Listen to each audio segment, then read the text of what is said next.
አስገድዶ አግባት ቢለች ሴት ታገባታለህ? አይ አባዬ አላገባት። እንግዲያውስ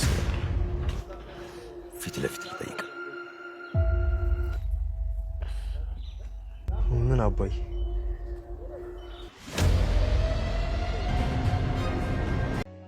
በልጆቻችን እንዛመዳለን ብሎኛል ብሎኝ ነበር። አዎ እውነቱን ነው። አውርቼ ይሆናል። ታዲያ ከእናንተ ጋር ዝምድና ተገኝቶ ነው እንዴ? ቆይ ግን ልጆቻችን ሊያዛምዱን ብቻ እንዳይሆን። ሳይሆን አይቀርም። እንግዲህ የናታን አባት ቀበቶህን ጠበቅ አድርገህ ለድግሱ ተዘጋጀ። አይ መርታ ተገኝቶ ነው። ለማንኛውም አስብበት። ያው እዚህ ስትመጣ በአካል በደንብ እናወራለን። እሺ ማርታ፣ እና እናንተስ እንዴት ናችሁ? ሰላም ናችሁ? እኛ ጋር ሰላም ነው።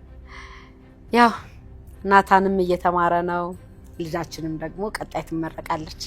በጣም ደስ ይላል ማርታ። እውነት ሁሌ ለደረጀና ለአንቺ ሁለቱ ነው ቀሩባችሁ እያልኩ አስብ ነበር።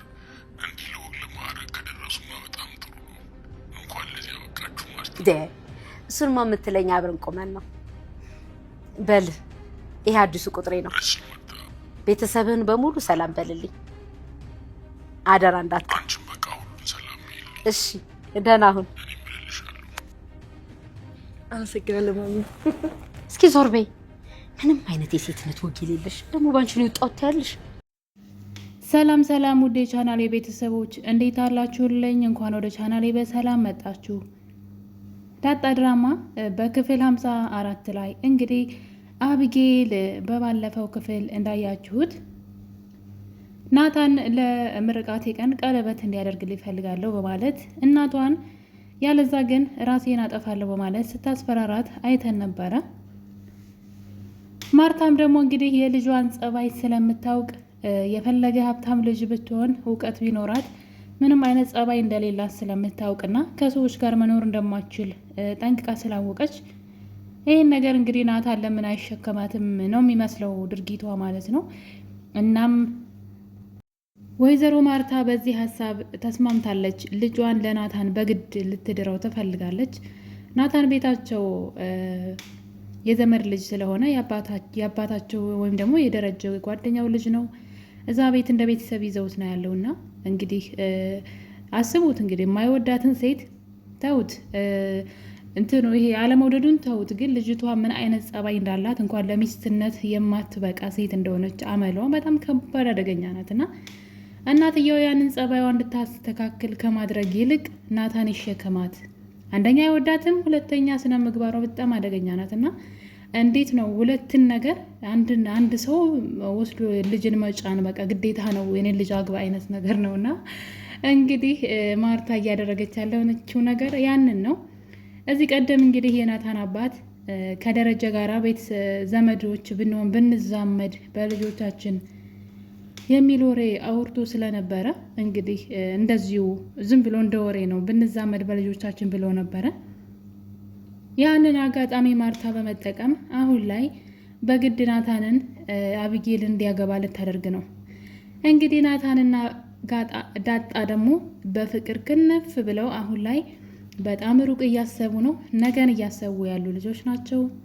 ነገ ላይ እንዴት አብረው መኖር እንደሚችሉና እንዴት ስንት ልጅ መውለድ እንዳለባቸው፣ መቼ መጋባት እንዳለባቸው በአጠቃላይ ስለ ሕይወት እያወሩ ይገኛሉ። ካሁኑ ካላሰብነው ለነጋችን ዛሬ ማቀድ አለብን ብለው ዳጣና ናታን እንግዲህ አብረው ብዙ ነገር እያቀዱ ባሉበት ሰዓት ማርታ ሌላ ድራማ ጀምራለች። እንግዲህ እዚህ ቀደም ማርታ ዳጣንና ናታንን ጥያቄ ጠይቃቸው ነበረ።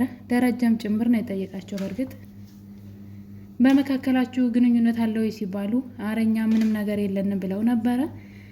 ማርታ ይችን አጋጣሚ ተጠቅማ ነው እንግዲህ ምንም በመካከላቸው የለም እያለች ትገኛለች።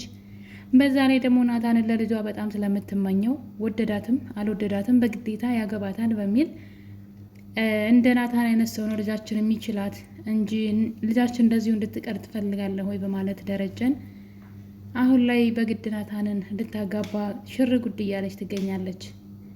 ናታን ደግሞ ይህን ጉዱን አያውቅም። ከዳጣ ጋር በጣም ሩቅ እያሰቡ ነው። በጣም በሚገርም ሁኔታ ዳጣት ቃል አስገብተዋለች በተደጋጋሚ እዚህ ምድር ላይ ምንም ቢፈጠር ምንም ቢሆን አሁን ያለኝ መልኬ ባይኖረኝ ጤና ባጣ ልጅ እንኳን ባልወልድልህ ባረጅ ብቻ ህይወት ላይ ነገር ምን እንደምንሆን አናውቅም። ይሄ ያለው ሰውነቴ ቢቀየርብህ ትተወኛለህ ወይ ብላ ቃል ስታስገባው አይተናል። እስከ መጨረሻው ነው የምወድሽ እንዲሁ ነው የወደድኩሽ ብሎ ቃል ገብተዋል። እና እንግዲህ ይሄ በሆነበት መሀል ነው ማርታ ሌላ ጨዋታ ይዛ የመጣችው። አብጌል ብዙ ጊዜ ናታንን ለራሷ ለማድረግ ብትጥር አልሳካላት ሲል በጣም ብዙ ነገሮችን ስታበላሽ ስትጎረጉር ቆየችና በመጨረሻ እንግዲህ ሁለቱ እንደተፋቀሩ እና የምር እንደሆነ ስታውቅ ሌላ ድራማ ይዛ መታለች። እሱም እንግዲህ ናታንን ካላገባሁት ራሴን አጠፋለሁ እያለች ቤተሰቦቿንም ማስፈራራት ጀምራለች። በዛ ላይ ደግሞ ግዴታ ያደርግልኛል ቀለበት የዛን ቀን ግዴታ ነው ብላ እንግዲህ አሰቡት። እንግዲህ ቤተሰቦቿ እንኳ ይሄን እንኳ ራሱ እንዴት ስርዓት አልበኝነት እንደሆነና ልክ እንዳልሆነ እናትየዋ ይሄን ነገር ማስቆም ነበረባት ልጇን። አብጌልን እያደረግሽ ያለሽው ነገር በጣም ነውር ነገር የሆነ ነው። በዛ ላይ ደግሞ እንግዲህ አስቡ የናታንን አባት ልጅህን ለልጃችን ስጠን ብለው እንዲጠይቁ አይነት ነገር ነው እያደረገች ያለችው። እና ይሄ ደግሞ እንደው አስቡት እስኪ ሴት ልጅ እንግዲህ ወንድ ልጅን አግባኝ ምንድን ነው የወንድ ቤተሰብ ነው አይደለ? የወንድ ቤተሰብ ነው እንግዲህ የሴት ቤተሰብን ልጃችሁን ለልጃችን የሚለው የሚፋቀሩ ልጆች ሲሆኑ በየት ሀገር ነው እንደው የሴት ቤተሰብ ሂዶ ልጃችሁን ለልጃችን በአብጌል እንዲጀመር ትፈልጋለች። እና አብጌል እንግዲህ ግዴታውን ያደርግልኛል ብላ ቤት ውስጥ እናቷን በማስፈራራት ላይ ትገኛለች። ያለዛ እኔ አልኖርም ራሴን አጠፋለሁ የዛን ቀን ግዴታው ነው በማለት አስረግጣ ከነገረቻት በኋላ ማርታ ይህን ነገር እንግዲህ ለደረጀ ነግራው ነበር። ልጃችን እንደዚህ እያለች ነው፣ በዛ ላይ ይወደኛን ያፈቅረኛን የዛን ጊዜ ቀለበት አደርግልሻለሁ ብሎኛን እያለች ማርታ ማውራት ጀምራለች። ማርታ ታውቃለች ልጇ ምን ያክል ውሸታም እንደሆነች እና በጣም አደገኛ ልጅ እንደሆነች ታውቃለች። ነገር ግን ለምን እንዳመነቻት አላውቅም። ናታን እንደማይወዳት ጠንቅቃ ታውቃለች። በተደጋጋሚ ማርታ ናታን ልታወራው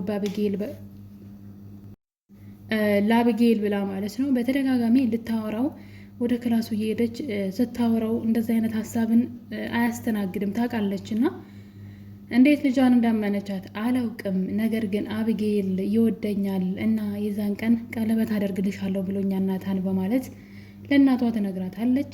እናትየዋ ይህን ነገር አምናለች እና ለደረጃም ስትነግረው እሱ ግን ይህ ነገር በፍጹም ውሸት ነው አትስሚያት፣ እሷ ስለፈለገች የሚሆን ነገር የለም። በዛ ላይ ደግሞ ሴት ልጅ የሚወዳትን እንጂ እሷ የምትወደውን ማግባት አትችልም። ይሄ ቃቃ ጨዋታ አይደለም፣ ትዳር ነው። እውነት ነው። እውነት ለመናገር ከሆነ እስኪ እንደው በግድ ብታገባው ነገ ላይ ስቃዩ በምን ቀን ነው ብላ ራሷ ነው የምትረግመው አይደለ? ወይም ደግሞ ቤተሰቦቼ የዛን ቀን ለምን አልከለክሉኝም፣ ለምን ከሱ ጋር ጋቡኝ ብላ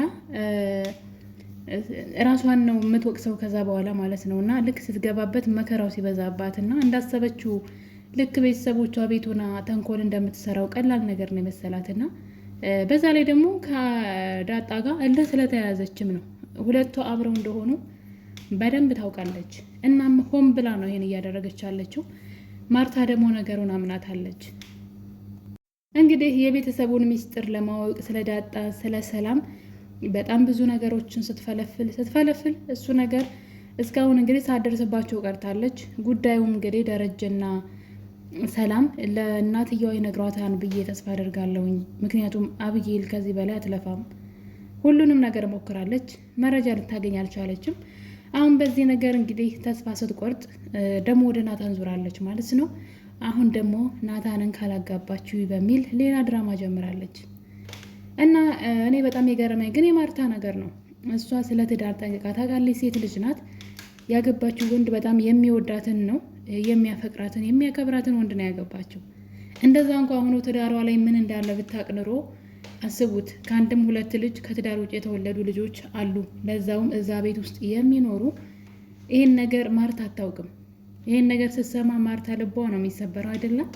እንግዲህ የምትወደው የምታፈቅረው ባሏ እንኳን እንደዚህ አይነት ስህተት ሰርቷል በህይወቱ ውስጥ እና እንኳን አይደለም ከነመፈጠሯ የማያውቃት አይደለም ቀርቶ ሊወዳት ሊያፈቅራት ቀርቶ ማለት ነው በዚህ መንገድ ሊፈልጋት እና ማርታ ግን በቃ ከኛ ምንድነው የእሷ ፈቃድ ይሁን አይነት ነገር ልክ የሰዎችን መብት ተጋፍታ የእሷ ልጅ ለማስደሰት የምትሄድበት ርቀት ልክ ነው ብዬ አልልም።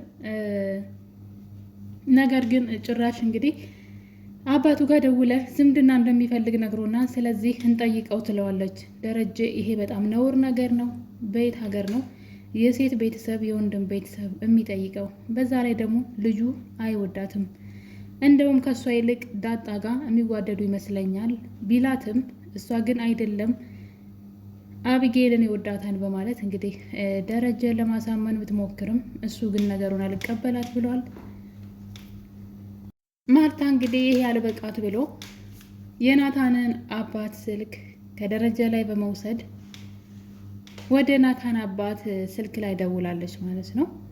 እና እንግዲህ ከደወለች በኋላም መቼ እንደሚመጣና ይመስለኛል ወደ ውጭ ሀገር ነው የሚኖሩት ቤተሰቦቹ የናታን ማለት ነው፣ ሀገር ውስጥ አይደለም። እና እንግዲህ እመጣለሁኝ በቅርቡ እያለ ሲያወራት ያው በልጆቻችን ልንዛመር ነው በማለት እንግዲህ ለሰርጉ ወገብህን አሰር አድርግ በልጆቻችን ልንዛመር ነው በማለት እንግዲህ ሌላ ወሬ አውርታለች።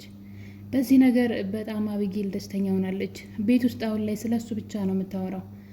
እናም እንግዲህ ይህን ነገር ወስዳ ለዳጣ ለሰርጌ የምርቃቴ ቀን ናታን ቀለበት ያስርልኛል ቤተሰብ ጋር ተስማምቷን በማለት እንግዲህ ዳጣ ለማናደድ እየሞከረች ነበረ። እሷም እንግዲህ በህልምሽ ይሆናል ብላ ነገሩን ብትተወውም ግን ማርታና አቢጌል ግን ነገሩን አምረውታል ማለት ነው። ናታንና ዳጣ ደግሞ በፍቅር ክንፍ ማለታቸውን ቀጥለዋል። ይህ ነገር በዚህ እንዳለ እንግዲህ እዚህ ቀደም በተደጋጋሚ ሰላም ስለ ዳጣ ማንነት ማወቅ ትፈልጋለች። ለዛም እንግዲህ ናታንን እንዲያውጣጣትና እንዲጠይቃት ደጋግማ ትጨቀጭቀውና እንግዲህ ቀኑ ሆኖ ይህን ነገር ዳጣ ለናታን ትነግረዋለች። ሚስጥሯ ሁሉ ነግረዋለች።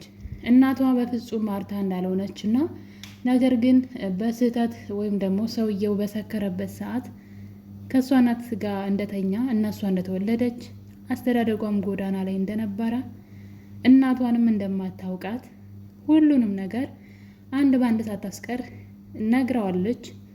ነገር ግን ይሄን ነገር ለማንም ሰው ተንፍሽ እንዳትል አባቴ ያስጠንቅቆኛል ትለዋለች። እንግዲህ ናታን በነገሩ በጣም ደንግጧል። ይሄን ማሰብ አልችልም አባዬ ከማየ ውጭ ሌላ ሴት ጋር ሄዶ ይሄን ማሰብ ራሱ አልችልም እያለ እንግዲህ ቅዠት ነው የምታወሪው ምንድን ነው የምታወሪው እያለ ናታን ራሱ ነገሩን መቀበል ሁሉ አቅቶታል ማለት ለማመን ራሱ አቅቶታል። እና አቢጌል እንግዲህ ጎርጉራ ልታገኘው ያልቻለችው ሚስጥር ማለት ነው ይሄን ነገር ለናታን ነግረዋለች። ናታን ግን በነገሩ አላመነበትም። የሆነ እየቃዠሽ ነው እንጂ እንደዛ አይነት ቀልድ ተይ እያለ ነበረ። ነገር ግን ይህን ነገር ደግሞ ናታን ለሰላም መንገር አይችልም። ቃል አስገብተዋለች። ስለምወድህ ስለማምን ነው የምነግርህ ለማንም ሰው ትንፍሽ እንዳትል ብላ እንግዲህ ዳጣ የህይወት ታሪኳን ማንነቷን ሁሉ ለናታን ነግረዋለች። ናታን እንግዲህ ቀጣይ የሚሆነው ለሰላም አምጣልኝ ያለችው መረጃውንም አውጣጣትም ያለችው ሰላም ነበረች። አሁን ግን ይህን ነገር ለሰላም መናገር አይችልም። እውነት ለመናገር ከሆነ ይህን ነገር ናታን ለሰላም ቢነግራት አሪፍ ነበረ። ቶሎ ብላ አባቷ ደረጀ እንደሆነ ካወቀች እናቷን ካላወቀቻት ሰላም ደግሞ ታውቃለች ጉዳዩን እና ልቧም ያርፋን ብዬ አስባለሁ። እና እንግዲህ ሰላም በጉጉት ይህን ወሬ ስትጠብቅ ናታን ወደ እሷ በመሄድ ዳጣ ሁሉንም ነገር እንደነገረችውና ነገር ግን ሚስጥር እንደሆነ ለማንም ሰው መናገር እንደማይችል እዚህ ቤት የሆነ የሚያስፈራ ነገር አለም ሲላት ነበረ። እና ስለ ዳጣ ልነግርሽ አልችልም፣ ሁሉንም ነገር ነግራኛለች፣ ግን መናገር አልችልም አላት። እና በጣም ነው ያሳዘነችኝ እውነት ለመናገር ከሆነ። በዛ ላይ ደረጀ 1 ሳምንት ብቻ ስጭኝ ሁሉንም ነገር አሳውቅሻለሁ ብለዋል። እንግዲህ ደረጀ በ1 ሳምንት ውስጥ እውነቱን ለማርታ መንገር አለበት። በነገራችን ላይ የመጣው ይምጣ እንጂ ማርታ ነገሩን ከሌላ ሰው መስማት የለባትም። እንደ አብጌል መጎርጎርና ነገር መፈለግ ቢሆን ኑሮ እስካሁን ድረስ አብጌል ሚስጥሩ ላይ ደርሳበት ነበረ።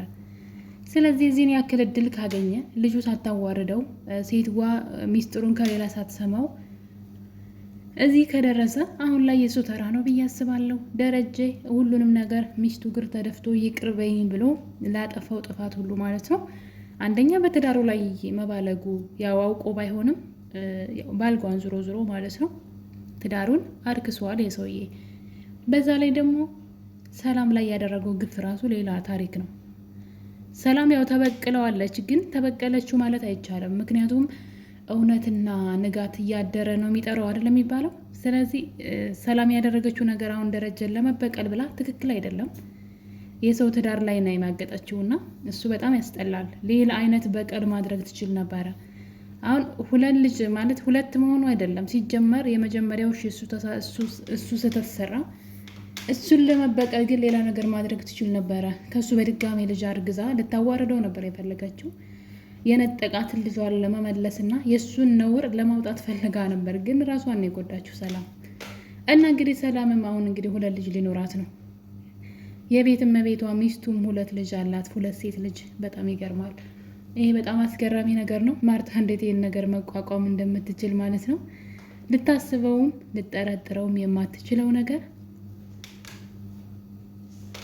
ማርታ ባሏ ከሌላ ሴት ልጅ አለው የሚለውን ነው። ናታን እንኳን ነገሩን ሲሰማ በፍጹም አላምንም ብሏል፣ እንኳን ማርታ። እና እንግዲህ አሁን ላይ ድራማው እውነቱ እንቅጩ እየወጣ ያለ ይመስላል። ነገር ግን ደረጃ አንድ ነገር አስቧል። እሱም እንግዲህ ናታንን ለብቻው መውራት ነበረ። ናታንን አባትን ምን ያክል ትወደዋለህ? ናታን አንዲት የማትወዳትን ሴት አግባ ብሎ ቢያመጣልህና እንድታገባት ቢነግርህ ምን ታደርጋለህ ቢለው አባቴን በጣም ነው የማከብረው፣ ምንም ነገር አድርግ ቢለኝ ትክክል ነው ብዬ ነው የማስበው፣ እኔን የሚጎዳ ነገር አያደርግም አለ።